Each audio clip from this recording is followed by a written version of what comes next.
Ever wonder why understanding open channel flow is crucial in civil engineering? It's all about managing the flow of water. Think about it, from designing efficient irrigation systems to controlling floodwaters, and even managing our sewer systems, open channel flow plays a key role. It's the science that helps us predict how water will behave, helping us to build safer, more efficient structures. So let's dive into the different aspects of open channel flow to illuminate this fundamental concept. First, we have uniform flow, but what does this mean? Let's delve into it. In the realm of open channel flow, the term uniform flow emerges as a fundamental concept. It refers to a flow condition where the water depth and velocity remain constant along the channel. Yes, you heard it right. The depth and speed of the water do not change, they remain steady. Imagine a perfectly straight rectangular channel with no bends, no obstructions, and no changes in slope. The water flowing through this channel would represent a uniform flow. It's the ideal, simple model of how water behaves in channels. Now, in the real world, achieving perfect uniform flow might be a tall order due to various factors like friction, changes in the channel's shape, and natural elements. But understanding this concept, this ideal, is crucial to grasp the more complex types of flow that we'll explore later. In essence, uniform flow is the ideal, simple model of how water behaves in channels. Next, let's explore the energy-depth relationship. This is a fundamental concept in open channel flow, a cornerstone in the field of civil engineering. The energy-depth relationship essentially shows how the total energy in a flow system changes with depth. Imagine a river flowing from a high mountain.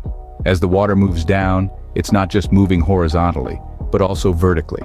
This vertical movement represents a change in depth. Now, the total energy in the system consists of three components: potential energy, kinetic energy, and pressure energy. The potential energy is due to the elevation, the kinetic energy is due to the velocity of the flow, and the pressure energy is the force exerted by the fluid on the channel walls. As the depth changes, these three components adjust to maintain a balance. The energy-depth relationship helps us understand these changes, providing a roadmap for predicting how water will behave under different conditions. Understanding this relationship is key to predicting how water will behave under different conditions. Now, let's contrast gradually varied flow with rapidly varied flow. Imagine walking along a peaceful riverbank. The water depth changes gradually, almost imperceptibly. This is what we call gradually varied flow. It's when the water depth changes so slowly you'd barely notice it. This happens because of gradual changes in the channel's slope, width, or roughness. Now picture a waterfall. The water depth changes abruptly, right? That's rapidly varied flow for you. It's when the water depth changes so suddenly it's like a splash in the face. This can happen due to a sudden drop in the channel bed or the presence of an obstruction. Why does this matter in civil engineering? Well, the gradually varied flow is what we deal with when designing long channels, like canals or rivers. It's all about ensuring a steady, controlled flow. On the other hand, the rapidly varied flow comes into play in the design of structures like weirs, spillways, and hydraulic jumps. These structures need to handle sudden changes in water flow without causing damage or erosion.